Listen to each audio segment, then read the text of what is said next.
Now, the way that you provoke desire in a prospective customer or in your probable purchaser, there's actually a couple ways to do it. Okay. And the very first, most effective way to do it is what's called visualization. And there's a great example of this.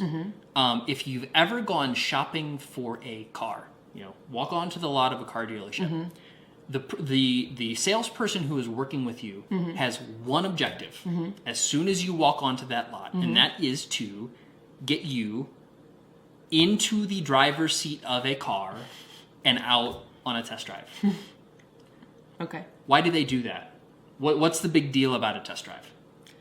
Well, I think then you can imagine what it would feel like if it were yours, and it feels like something's actually getting taken away from you, rather than if you never get in it, it's like you're not losing anything. Yeah, like so before you are sitting in the driver's seat of a car, it's far easier to be rational about the whole thing. You can compare horsepower, you can compare features, you can compare costs, you can do all of these things because you're still detached. Okay, once you're actually driving a car, what you're getting a whole lot more of, and we'll talk about this in great detail in The Human Mind, our brains work on sensory information.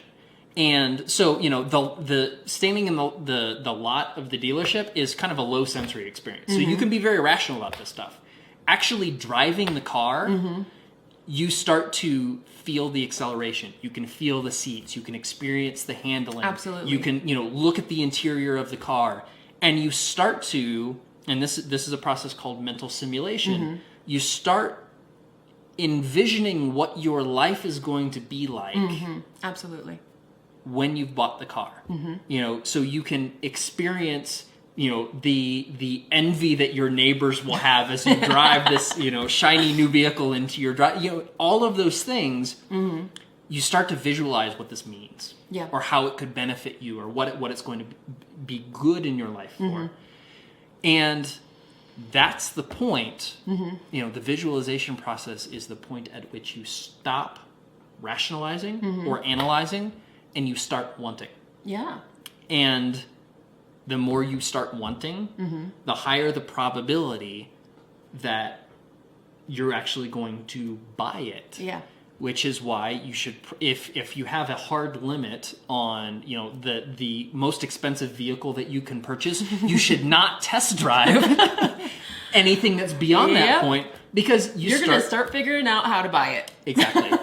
And that's how it works. That's how they want you to work. Yeah. So that's why, all over the world, car dealerships focus on the test drive first, because that's the most effective tool that they have to make you want it. Absolutely. Okay. Same thing happens in advertisements where, maybe the end result is more conceptual. The advertisement focuses on this visualization. It's a very sensory type of thing. Like, imagine how your life is going to be better when you have this thing. And once you start visualizing, if the simulation comes out positively, that's when you start wanting. Absolutely. Another good example, and this is an application of the visualization process or the test drive outside of the car market. There's a wonderful store in New York called B&H Photo Video. Oh. Which is a dangerous store for me to ever go into. Or shop online. But because he remembers what it feels like to be in the store. It's not that the website is really that amazing. Yeah. But, okay, so I was actually in the market for a digital camera. And, I tend to be more of a online shopper. Like, I compare features. I like to get the best price that I possibly can. And I ended up making my purchase online. But one of the things I did, because we lived in New York, B&H Photo Video is this massive, warehouse-sized store, which is rare for New York, on, I think it's 23rd and 8th and 9th, something like that. And you walk in, and I remember it's upstairs on the second floor. They have, counters of cameras, and you can actually pick them up.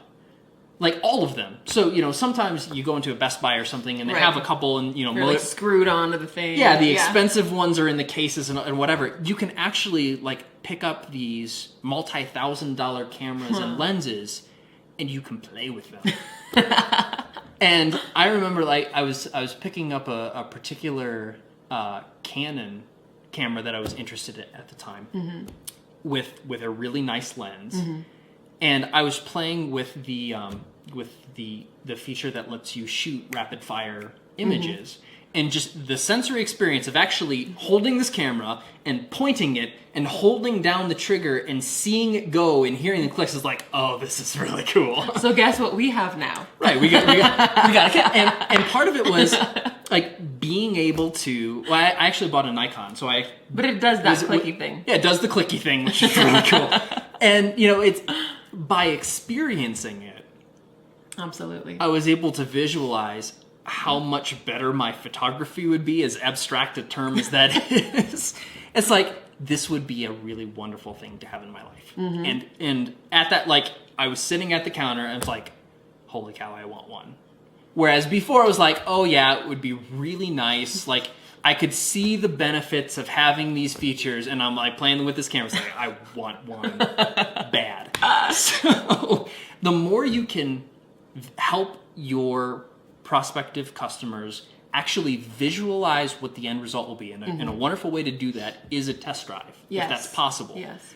The more that you will be able to convince them is not the right word, because what they actually do is they convince themselves that this is something they want or this is something they need.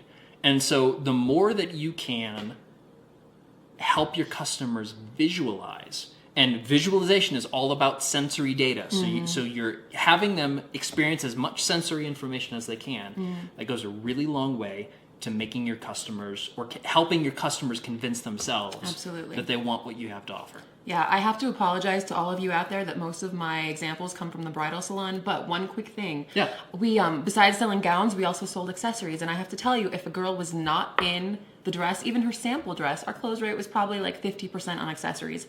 If we got her in the dress and then did the accessories, the close rate 95%. Easily. Every time. So I don't know how you can always do that in your market, but even something like a free sample, or letting you take it home, or like a 30-day. That's why they let you take home puppies. You're not going to take the puppy back. And we will talk about that in the sales section in detail. But we'll keep going then. It's a way of visualizing what you have, and it's hard to buy bridal accessories if you can't visualize yourself in the gown that you'll be wearing them with. That's true. Good example. Thanks. That's visualization.